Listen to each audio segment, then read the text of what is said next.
79. Sure Naziat. Mekkede nazil bolgan 46 ayet.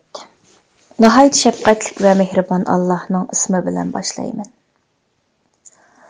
Kuffarlarning canlarini qattiq tartib olg'uchi farishtalar bilan qasamki, mo'minlarning canlarini siliq olg'uchi farishtalar bilan qasamki, Allah'ның emrini osmondan tez elib tushgich farishtalar bilan qasamki, mo'minlarning jonlarini elib jannatga ilgirligichi farishtalar bilan qasamki, Allah'ның emri bilan koinotning ishlarini boshqarg'uchi farishtalar bilan qasamki, sizlar cho'qim tirildirsizlar.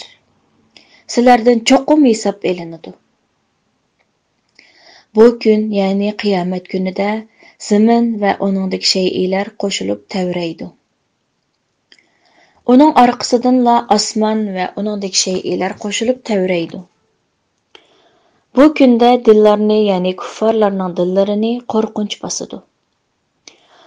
Shu dillarning egalarining ko'zlari qo'rqinchdan tikilib qarayolmaydi. Ular aytadi: "Rastli biz avvalgi holimizga qaytarilamdik, ya'ni o'lgandan keyin tirilamdik. U bizning chirigan so'ngak bo'lib qolgan vaqtimiz emasmi?" Ular aytdi: "Undaq bo'ladigan bo'lsa, bu, ya'ni o'lgandan keyin tirilish ziyonli qaytishdir. Ya'ni biz o'lgandan keyin tiriladigan bo'lsak, do'zax ahli bo'lganligimiz uchun ziyon tortquchilarmiz."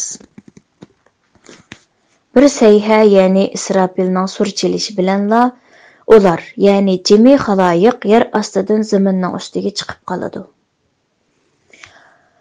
Sanga Musoning xabari keldimi? O'z vaqtida uni Parvardigori Tuva nomli muqaddas vodida mundaq deb chaqirdi: "Sen Fir'avnning qishig'i borgin. U haqiqatan haddidan oshdi. Uningga kufridan va gunohlardan pok bo'lishni xohlamsan? Seni Parvardigorimni tunishga yetaklashimni xohlamsan? Uni tunisang Parvardigoringdan qo'rqasan-da, yaxshi amallarni qilasan" degan. Musa Fir'avnga cho'ng mo'jizani ko'rsatdi. Fir'avn Allohning payg'ambari Musoni inkor qildi va Allohning amriga osiylik qildi.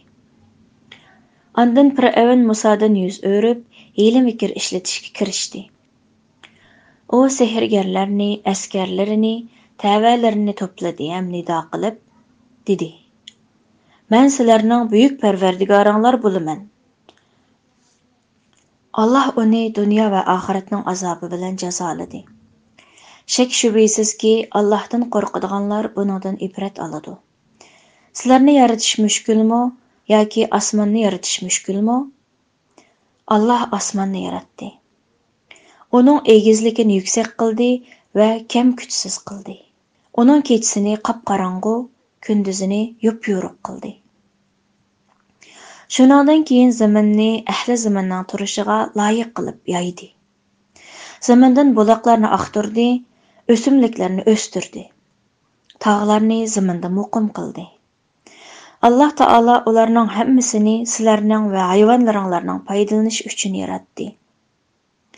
Qiyomat kelganda, shu kunda inson yaxshi-yomon qilmishlarini aslaydi.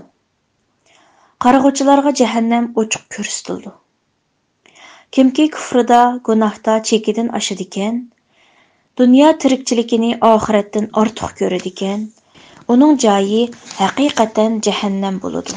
Parvardigorning oldida so'roqqa tortilishdan qo'rqadigan, o'zini nafsi xohishiga berilishdan, ya'ni harom qilingan narsalardan cheklagan odamga kelsak, haqiqatan uning joyi jannat bo'ladi. Ular sendan qiyomatning qachon bo'lganligini so'raydi. Sen uni qandoqmi bayon qilib bera olaysan? Uni bilish Parvardigoringga xosdir. Sening vazifang faqat qiyomatdan qo'rqadigan odamni ogohlantirishdir. Ular qiyomatni ko'rgan kunda go'yo o'zlarini dunyoda faqat bir kechqurun yoki bir atigan turgandek gumon qiladi.